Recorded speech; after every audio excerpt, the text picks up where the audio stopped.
I looked out across here and I thought it has been 60 years since the March on Washington, when Mr. Rustin stepped up and did what, I'm gonna tell you how it really went.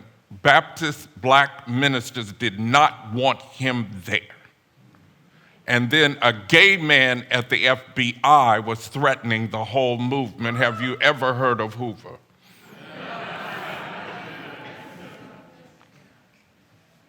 And he went on ahead and did his work. That's why we're claiming him this morning. Is there anyone here who was at that march? If you'll stand. Wow. I thought for sure we'd have one or two. Okay. I was not there. I could not have been unless somebody carried me. For the record.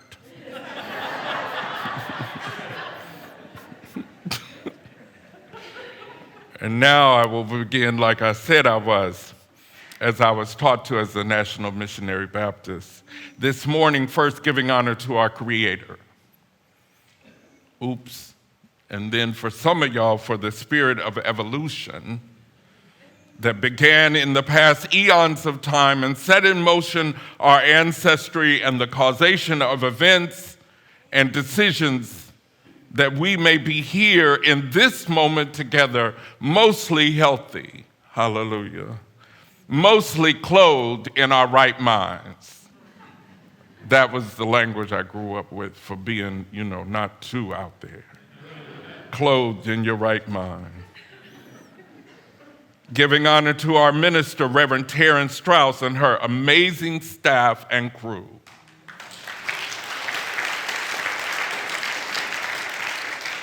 They make it a pleasure for me to come and be with you. Here at my home congregation, by the way. Thank you to Abundant Love, to the entire community for their support of our ministry centered here in Atlanta in the West End, but who always supports our ministry being bigger than what we could ever imagine. And this morning, happy Black queerness and pride.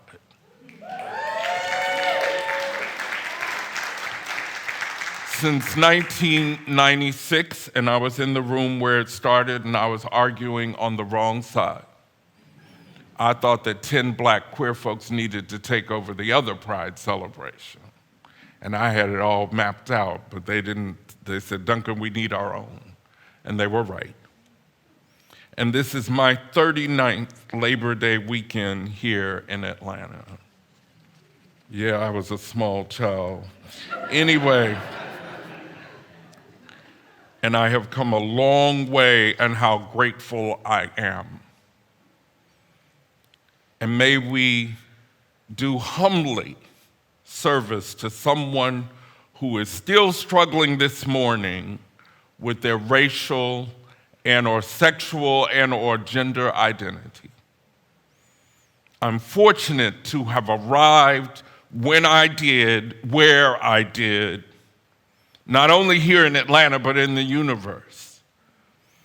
In my time, I didn't deal with some of the stuff that Bayard dealt with, some of the time. But I've been celebrated, not just tolerated, for being exactly who I am. We should cue I am who I am and leave, but anyway. And to Bayard Rustin, thank you for living in such a way that what you did for African Americans and people struggling all over the world for freedom has grown and been inspiring in ways that you might not have ever imagined, Bayard. But thank you. And I hope you did imagine it. One of those ways is that there is a portrait gallery in Morehouse College that's a testament to art as countering the usual narratives about African Americans. and it features African American achievement and activism and the world that influences the men of Morehouse College. In just a portrait gallery, I think y'all know something about art as protest. In 2018, when a portrait of Bayard Rustin was inducted in the Morehouse Martin Luther King Jr. International Chapel at a Crown Forum, with students from Morehouse, y'all, who were part of the queer support group from Morehouse. Who'd have thought it? And I had to be there. I am not a Morehouse man, but I've been honored by Morehouse, and I love and trust them. This was an amazing miracle of Black gay pride at an historic Black college, especially Morehouse. When I arrived here 30-something years ago as a small child, they wouldn't have had that portrait at Morehouse College. And they certainly wouldn't have had a Crown Forum to induct it.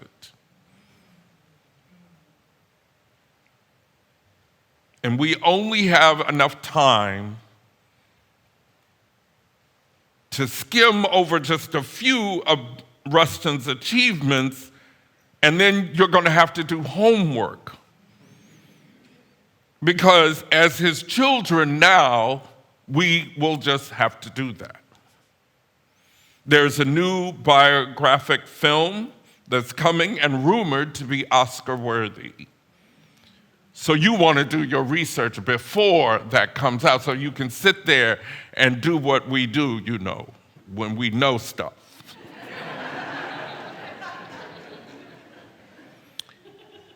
In 2023, at this Black Gay Pride weekend, you can claim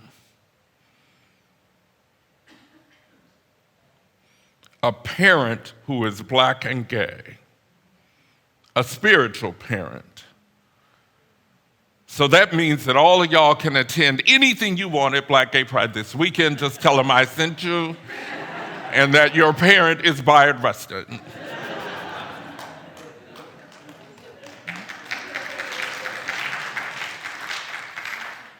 I have to quickly veer from the script, tech teams, and I promise I won't stay long.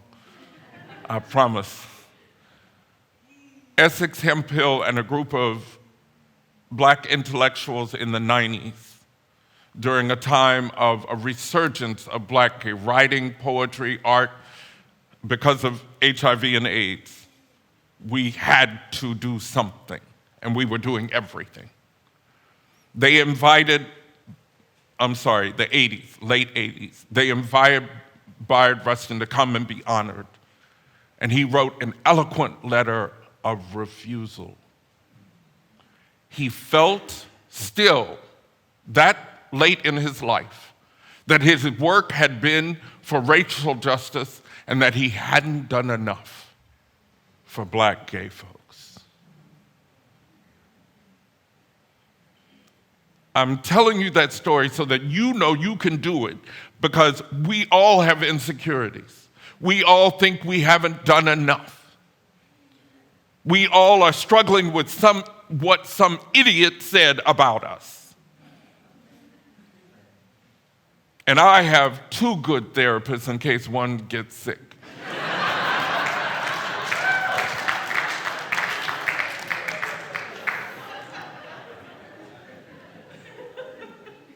We know all about his organizing at the National March on Washington. Thank you so much, Ayanna, after that sermon, Reverend Campoli. Anyway, I had no idea she was going to do that. Took about 4 pages out of my sermon. Anyway, you can recognize Bayard in the film's clips of the National March. He is the tall, distinguished man, graying already in 63. He's middle-aged. He is not as young as Dr. King. and he is standing by the podium mouthing the words to Dr. King's speech. He also made the mistake of standing by the podium when Miss Mahalia Jackson was singing. And he has the clipboard, and he thought he was going to tell Mahalia when her song was over with. Watch the clip. She did what a good vocalist like her would do and ignored him, hummed the next verse, and went into 2 more verses of I've been buked and I've been scorned.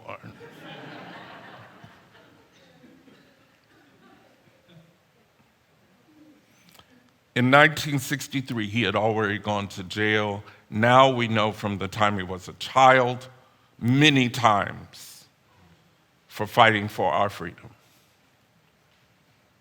Fighting for what he believed was right.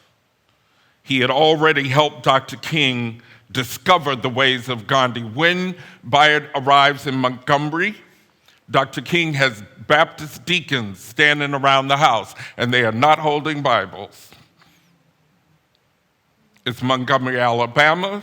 It's in the late 50s. Dr. King is very young, and they had shot through the house. And the only reason Mrs. King and I don't know if Mrs. King had delivered Yolanda yet or not, the first child. The bullet went over here, they were over here.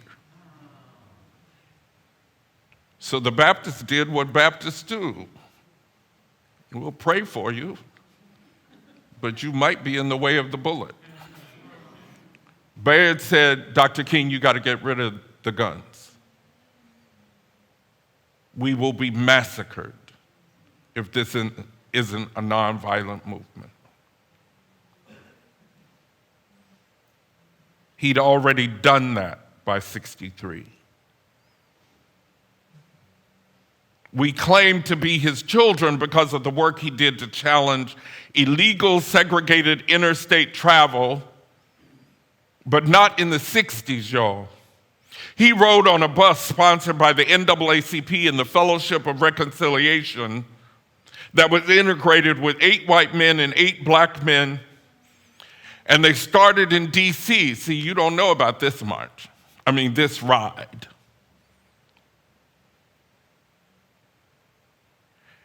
And on their way through North Carolina, they were faced with a mob of white cab drivers who were going to get them after they were arrested and got out on bail. They were all convicted of resisting arrest because they were doing nonviolent action. And they were breaking North Carolina state illegal Jim Crow laws about interstate travel because the Supreme Court had already declared it illegal. We have some laws going on in a state just south of us, and some they're trying to do here that are illegal, y'all.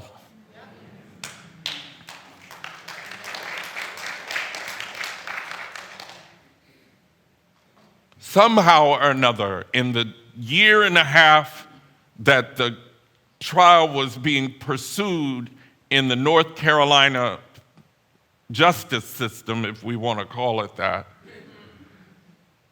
the lawyer who had the tickets that proved they were interstate travelers lost the tickets. Now, we know why he lost the tickets. He was a black lawyer with the NAACP in North Carolina. I am sure they had the names of his children and everybody in his family and said, either you lose those tickets or.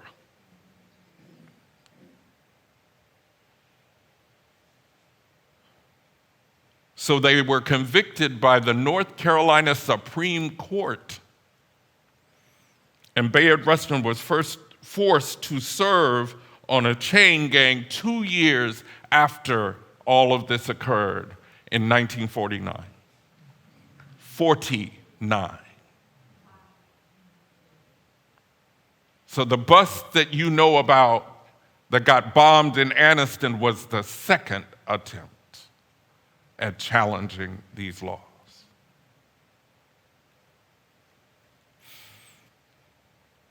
The journey of reconciliation is what they called it.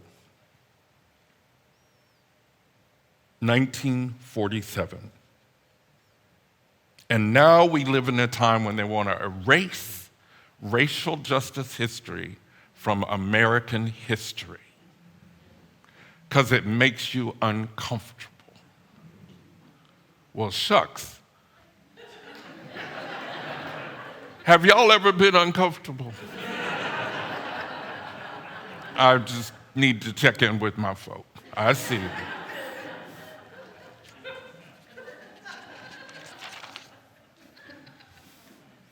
During those 2 years while they were trying it in North Carolina, Bayard Rustin was already going around the world doing other forms of civil justice work in Europe and India.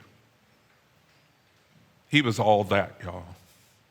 Our second claim this morning is, see, back when debates were really exercises of intellectual property and well thought out arguments of merit, Rustin debated Malcolm X.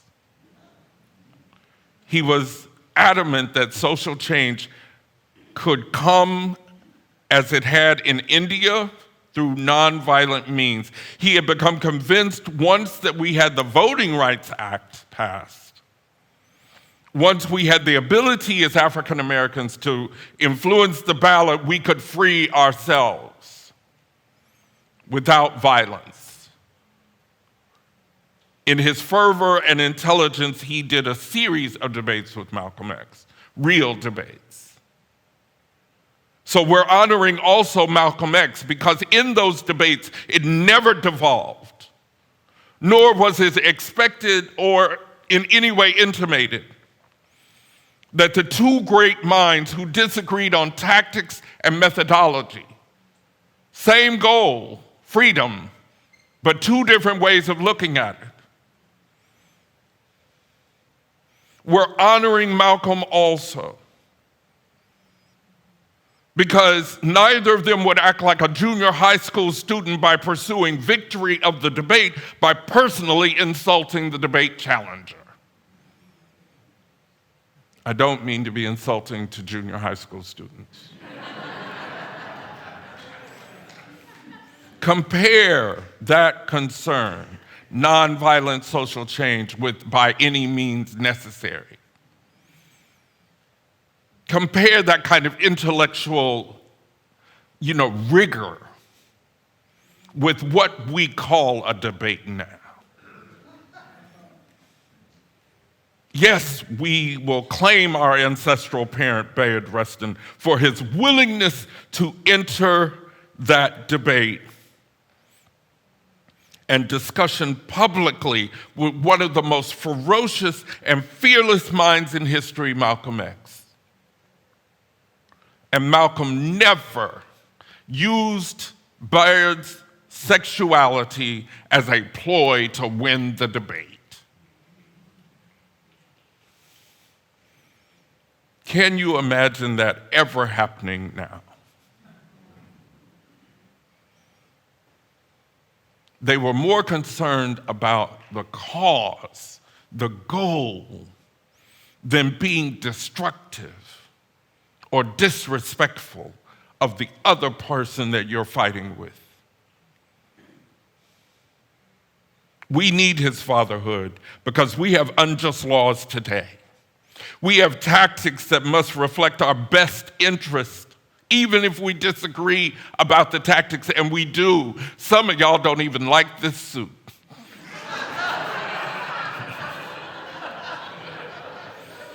We need intellectual argument returned to the public sphere.